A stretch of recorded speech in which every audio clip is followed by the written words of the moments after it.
आज हम आपको एक ऐसी कहानी सुनाने जा रहे हैं जो सिर्फ एक इंसान की कहानी नहीं बल्कि इस वक्त पूरे आईटी, बैंकिंग और लगभग सारे व्हाइट कॉलर कॉर्पोरेट और उनके हजारों प्रोफेशनल्स का डर बन चुकी है। आखिर क्या है वो डर जिसने कई सारे कुर्सी तोड़ने वाले लोगों को इतना डरा दिया है? अब सारे लोग आईटी की तरफ भाग रहे हैं, सबको बीटेक करना है और वो भी सीएस से।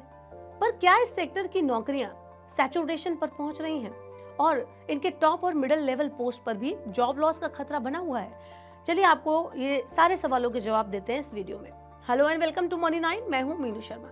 तो दिल्ली के एक प्राइवेट बैंक के एक सीनियर मैनेजर जिनकी उम्र 44 साल के आसपास होगी, आजकल बेचारे परेशान से घूम रहे हैं क्योंकि उनकी नौकरी चली गई। उन्होंने बताया कि उनकी इस हालात का जिम्मेदार है एआई, यानी आर्टिफिशियल इंटेलिजेंस। एआई का डर अब सिर्फ आईटी सेक्टर में नहीं बल्कि बाकी कई सेक्टर जैसे बैंकिंग, एजुकेशन और भी बाकी सारे सेक्टर्स पर भी मंडरा रहा है। इसका प्रोमिनेंट इम्पैक्ट देखने को मिल रहा है, हर तरफ यही हालात है। ऐसे कई सीनियर मैनेजर साहब लोग बेचारे बेरोजगार घूम रहे हैं और आजकल दिन रात लिंक्डइन और सोशल मीडिया खंगाल रहे हैं। लेकिन उम्र के इस पड़ाव में उनके एक्सपीरियंस के हिसाब से नौकरियां मिलना आसान तो नहीं है। ये कहानी किसी अकेले की नहीं है। पहले के समय में जब लोग 35 से 45 साल के होते थे तो उन्हें कंपनी के मिडिल और टॉप लेवल जॉब के लिए तैयार किया जाता था।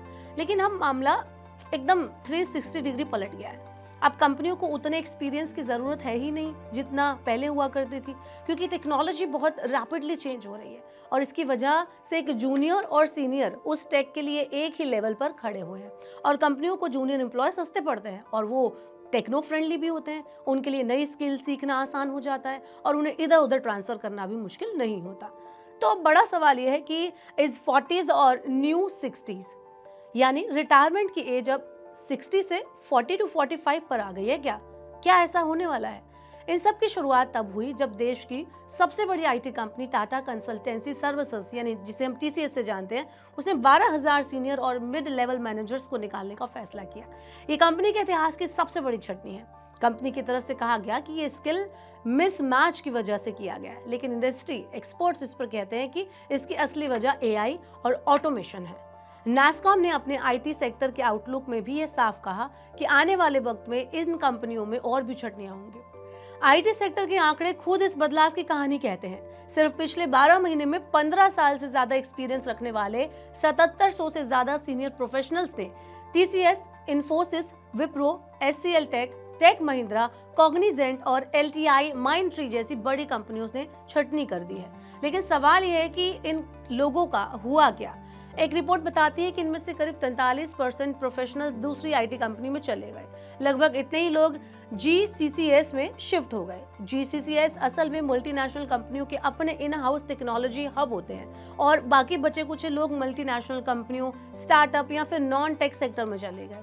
तो ऐसे में बड़ा सवाल यह है कि इस दौर में आईटी प्रोफेशनल्स और बाकी सेक्टर के मिड और टॉप लेवल के एम्प्लॉयज क्या करें?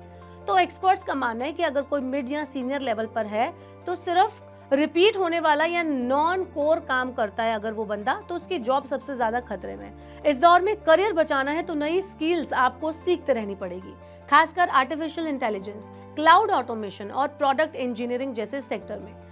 अपस्केलिंग मस्ट है आज के हालात में। उसमें कंपनियों को अब महंगे और उम्र दराज मैनेजर्स रखने से ज्यादा फायदा यंग और स्किल्ड प्रोफेशनल्स में दिख रहा है और यही वजह है कि जो लोग मिडिल मैनेजमेंट में हैं उनकी नौकरी पर सबसे ज्यादा खतरा है।